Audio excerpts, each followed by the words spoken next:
No presídio, Justiça aceita pedido e Polícia Civil prende preventivamente o motorista do caso Maristela. Ele é acusado de ter arrastado a mulher por cerca de 800 metros em Rio do Sul. Hoje foram divulgadas imagens da câmera de monitoramento que mostram a vítima presa próximo a uma das rodas dianteiras do veículo. Tragédia no norte do estado. Criança de 2 anos morre após ficar presa em um apartamento. O local pegou fogo em Balneário Barra do Sul. Paciência na estrada. Na BR-101, hoje o dia foi de longas filas, principalmente no trecho sul da rodovia. Para amanhã, a previsão da Polícia Rodoviária Federal é que o movimento continue intenso. Acampamento Amarildo. Procuradoria-Geral de Palhoça quer que os ocupantes do terreno no Maciambu deixem a área no máximo em 30 dias. E ainda os preparativos do campeão catarinense para a Série A do Campeonato Brasileiro. No Scarpelli, as últimas conquistas empolgam torcedores e atletas.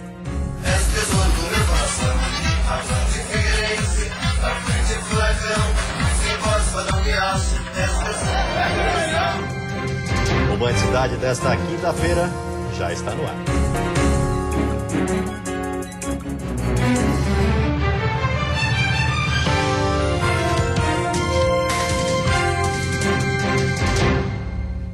Olá, boa noite.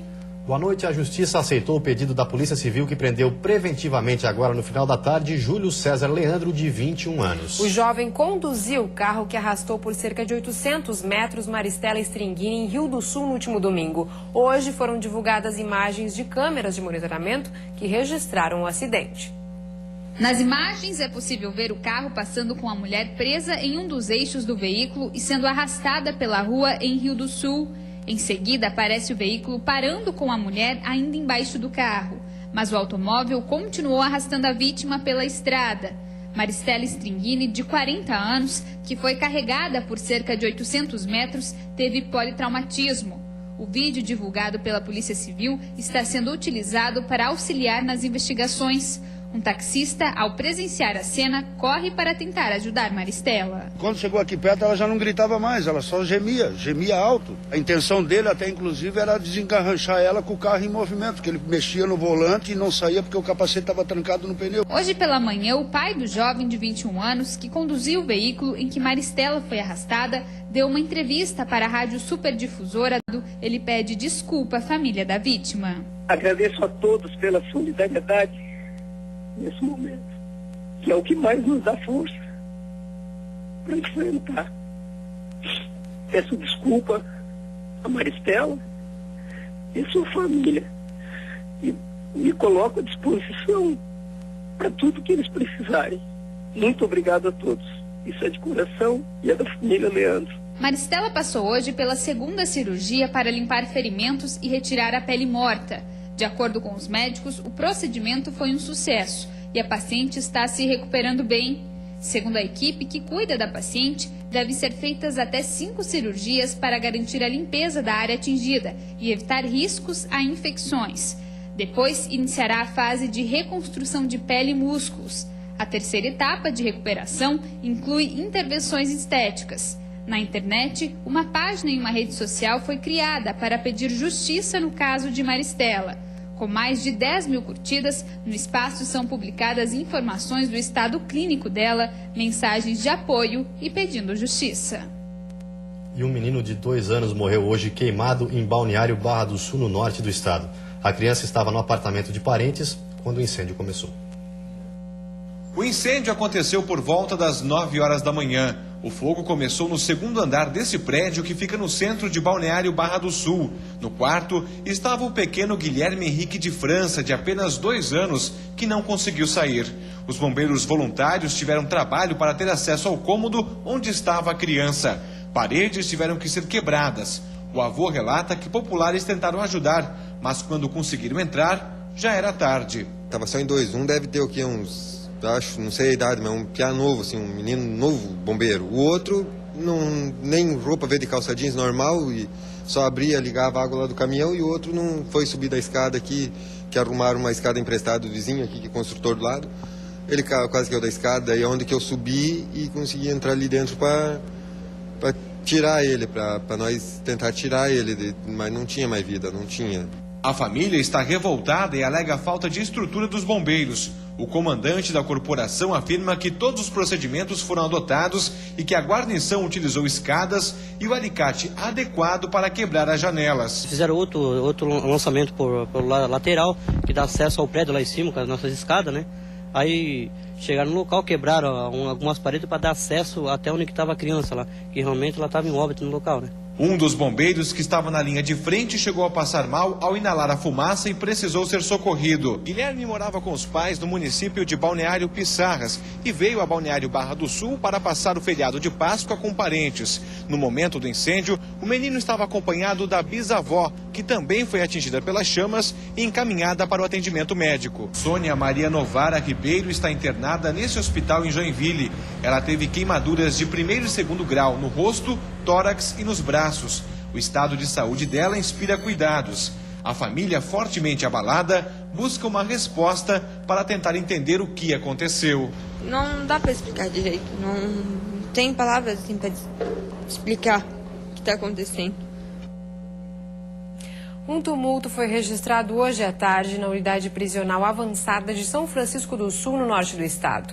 A confusão começou por volta da 1h da tarde. Pelo menos 5 celas foram danificadas pelos presos. O Departamento de Administração Prisional ainda contabiliza os estragos. Uma investigação já foi aberta para apurar as causas do tumulto. Ainda esta semana, 45 presos devem ser transferidos da unidade.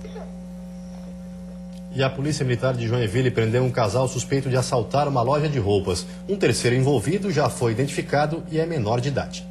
O confronto com a polícia foi nessa casa que fica na zona leste de Joinville. Os policiais chegaram no fim da tarde de ontem. Na residência morava Alex Vinícius Ruth, de 22 anos. Ele é suspeito de participar no assalto a uma loja de roupas na última terça-feira. Quando a polícia chegou ao local, Alex estava armado e a polícia precisou reagir. O suspeito foi atingido com tiros no abdômen e tórax. Foi dada a ordem para ele largar o 38 e se deitar no chão. O indivíduo não acatou essa ordem, então foi efetuado ali o disparo de arma de fogo, no qual o indivíduo veio a ser alvejado ali, socorrido até o hospital e está ali sob os cuidados médicos. As imagens do circuito de câmeras do estabelecimento mostram o momento em que Alex chega de carro acompanhado de uma jovem. Minutos depois, um terceiro envolvido também sai do carro. Durante os 12 minutos em que estiveram dentro da loja, os 2 homens levaram cerca de 300 peças de roupa. A mulher que estava com eles é Tairine Tuane Amorim, que também tem 22 anos e foi presa. Na casa de Alex, a polícia encontrou alguns dos produtos roubados e um revólver calibre 38 com mais 5 munições. Alex está internado no Hospital Regional de Joinville em estado grave. O motorista foi rendido por criminosos na noite de ontem no bairro Passo dos Fortes, em Chapecó. Após conseguir fugir, o carro em que ele estava foi encontrado incendiado. O proprietário do carro relatou à polícia que estava próximo de uma escola do bairro Passo dos Fortes, onde iria divulgar cursos profissionalizantes, quando 2 homens de cerca de 30 anos passaram e o obrigaram a abrir as portas do veículo. Ele foi levado até o final da rua, onde os bandidos pediram dinheiro e tentaram retirar o rádio do carro. Aproveitando o momento de distração dos criminosos, o motorista fugiu.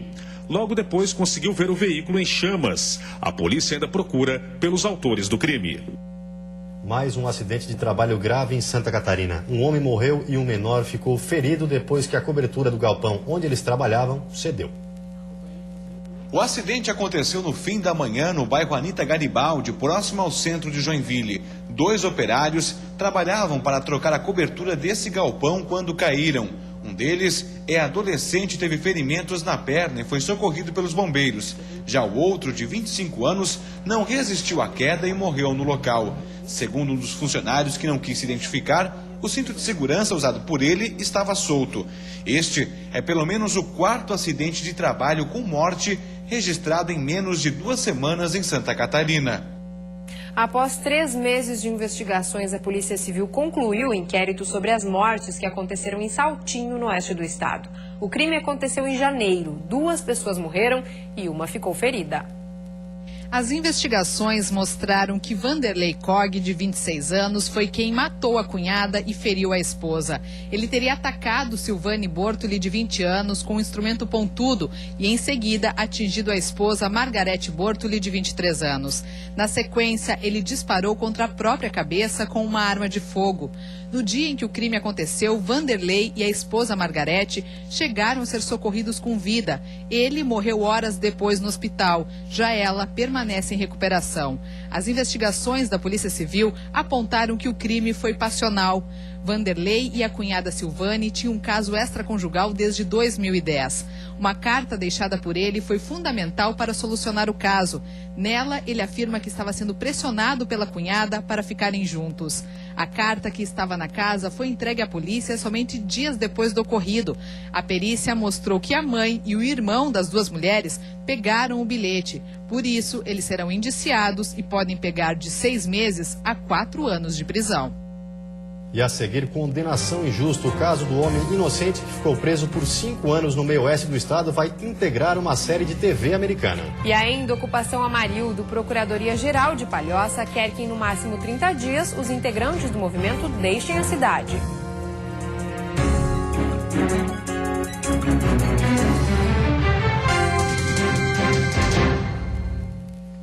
A história de um homem condenado injustamente no meio oeste do estado vai integrar uma série de TV americana. Ele ficou preso por 5 anos. 16 anos depois de ter sido preso injustamente, a vida do homem, que hoje tem 40 anos e não quis mostrar o rosto, voltou à rotina. Ele mora em Irani, no meio oeste do estado, onde tem um pequeno negócio. É trabalhando que tenta apagar as lembranças do que passou pela falha judicial. Graças a Deus, a gente está bem aceito.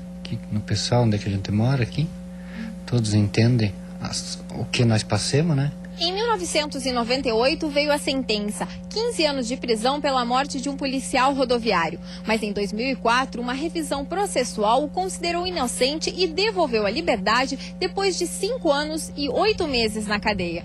Depois, a União foi condenada a pagar uma indenização de mais de R$1 milhão por danos morais. Uma história que deve virar assunto num programa internacional. Um canal americano procurou o advogado do caso e um roteiro está sendo elaborado para ser gravado, contando a história numa série que aborda casos como esse no mundo todo. Para que a justiça trate com mais seriedade, né, sobre a verdade real dos fatos.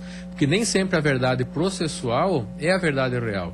E muitas vezes a justiça ela trata com muito desdém o julgamento de pessoas. E essas pessoas, elas sofrem, as famílias sofrem, a sociedade sofre com as injustiças que acontecem. E que pelo menos, se não eliminar toda a injustiça, mas que seja minimizada. Que sirva pelo menos de exemplo, né? Que por mim, não fazia nem questão de relembrar esses fatos, né? Que não traz muita coisa boa não para mim.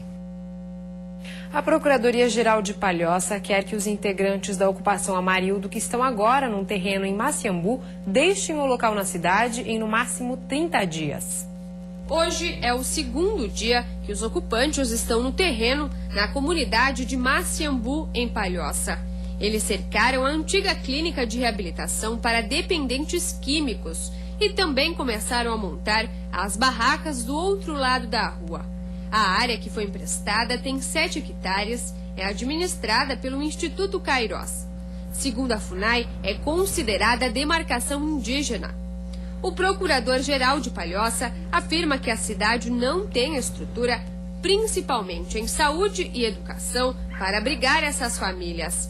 E quer que eles deixem o local em no máximo 30 dias. Não havendo sinalização de que a desocupação possa ser realizada com sucesso num curto espaço de tempo, o município daí sim deve ingressar com medidas judiciais para que seja efetivamente promovida essa desocupação. O padre Luiz Prim, diretor-presidente do Instituto Cairós, disse que eles só foram transferidos para o local porque não havia outra alternativa, mas que antes da decisão listou motivos contrários à mudança. O primeiro deles que é uma área extremamente irregular do ponto de vista da geografia, né? Acomodar aquele povo em barracas provisórias naquele ambiente é extremamente difícil, é claro. E o segundo motivo de ser uma área de preservação permanente. Os integrantes do movimento estão em Palhoça desde o último dia 15, onde ficarão por no máximo 6 meses. Eles se mudaram quando terminou o prazo dado pela Justiça para que as cerca de 500 famílias deixassem o terreno na SC 401 na capital, onde permaneceram por 4 meses. E a seguir, a movimentação nas rodovias nesta véspera de feriadão. A Polícia Rodoviária Federal já monitora os pontos mais críticos. E no futebol, os preparativos do campeão catarinense para a Série A do Campeonato Brasileiro. O Figueira está confirmado pela CBF na competição.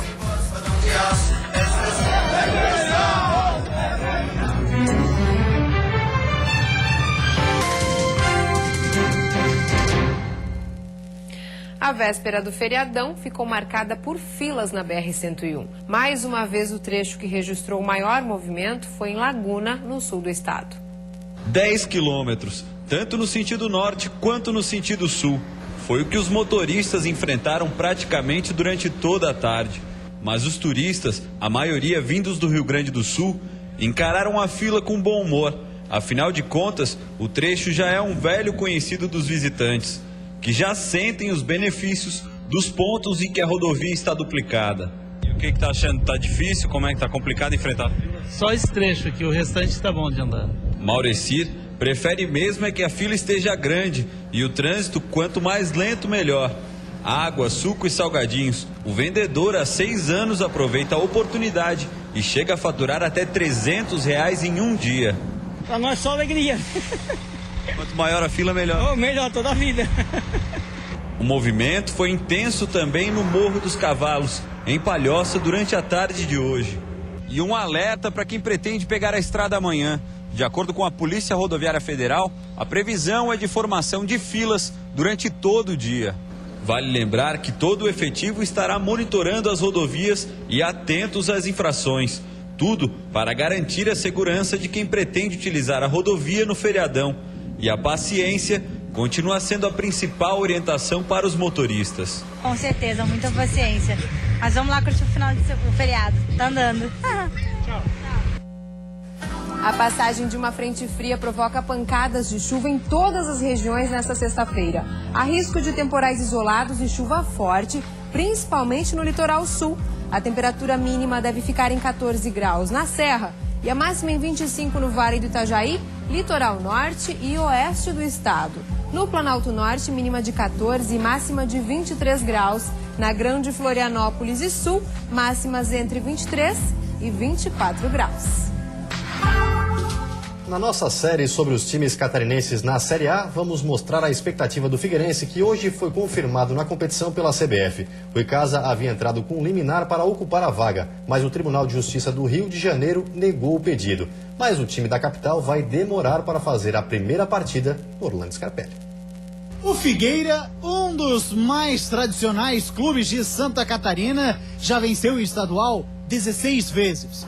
A última conquista foi nesse domingo, quando derrotou o Joinville por 2-1 no Escarpelão.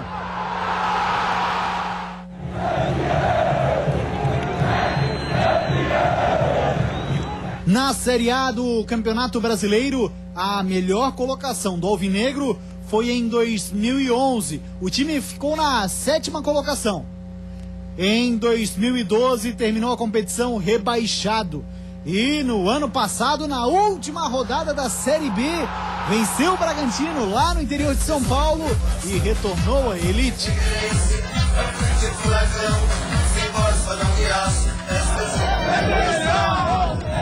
Já pela Copa do Brasil, o Furacão chegou à decisão em 2007, mas não conquistou o título.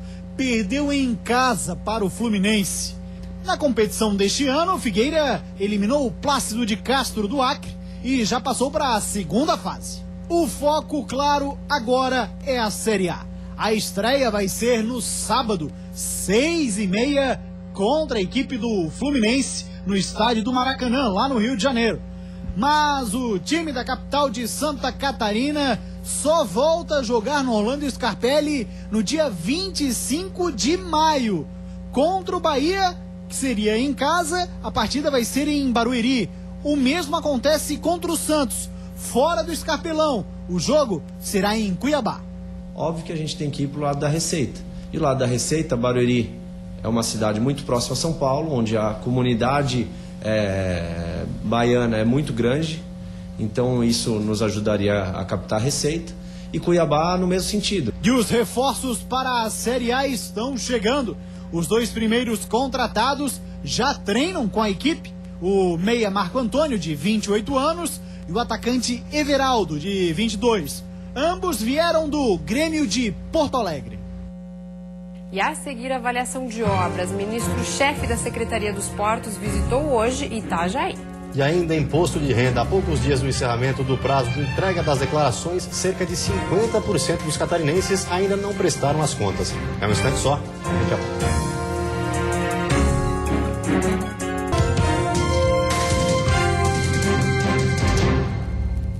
O ministro-chefe da Secretaria de Portos esteve hoje em Itajaí. O representante do governo federal veio avaliar as obras de reconstrução do berço 1 e ainda dar início a obras de reforço do realinhamento dos berços 3 e 4. O ministro Antônio Henrique da Silveira chegou ao porto de Itajaí pouco antes do meio-dia desta quinta-feira. A visita começou pelos berços 3 e 4, que devem passar por reforma. Em seguida, a equipe seguiu para o berço 1, destruído em 2011 durante a enchente. A iniciativa privada investiu cerca de 80 milhões na reconstrução da estrutura, que já está em fase final. E sem dúvida nenhuma, trazer para a operação o berço 1, que vai agora, no máximo, no começo da primeira semana de maio, vai ser uma ótima notícia para a população de Itajaí. No início do mês, a Fátima liberou a licença para uma nova bacia de evolução, com 530 metros, o que vai permitir que navios maiores atraquem. Para a diretoria do Porto de Itajaí, as obras dos berços e da bacia de evolução vão manter os terminais portuários da cidade mais competitivos. A ampliação deve estimular a economia regional e trazer também mais investimentos para o estado. O Porto de Itajaí precisa estar adequado a receber esses navios conteneiros que estão sendo incorporados às frotas mercantes de contêineres no Brasil. Se nós não tivermos essa adequação, os navios não podem entrar. O Porto de Itajaí é o segundo maior em movimentação de contêineres do Brasil, atrás apenas do Porto de Santos, e é responsável por cerca de 80% das exportações do estado. O porto aqui ele é muito bom, ele tem uma integração com a cidade muito positiva. Nós temos, no âmbito do governo federal, já aplicado uma série de recursos aqui e temos mais planos para atuar conjuntamente aqui, inclusive no programa de arrendamentos, tudo para garantir escala, eficiência e que mantenha tudo funcionando como vem, melhor do que vem funcionando hoje, inclusive. Já é muito bom o porto aqui. Faltam menos de 15 dias para o encerramento do prazo de entrega do imposto de renda. Apesar do sistema estar disponível há 2 meses, é nesse período final que a Receita Federal espera o maior número de envios. Quem recebeu rendimentos acima de R$ 25.661 em 2013 será obrigado a declarar neste ano. Até a tarde de hoje, 11.500.000 brasileiros haviam feito a entrega da declaração do imposto de renda. Em Santa Catarina, quase 500.000 contribuintes já prestaram contas ao leão, cerca de 50% do total. Neste ano, a Receita Federal traz novidades. Um aplicativo para fazer o procedimento via tablet ou smartphone é uma delas. Também será possível acessar uma declaração pré-preenchida, além de enviar comprovantes eletrônicos. Mas atenção, na contramão dessas tecnologias, não será mais possível entregar a declaração do imposto de renda na Caixa Econômica Federal ou no Banco do Brasil.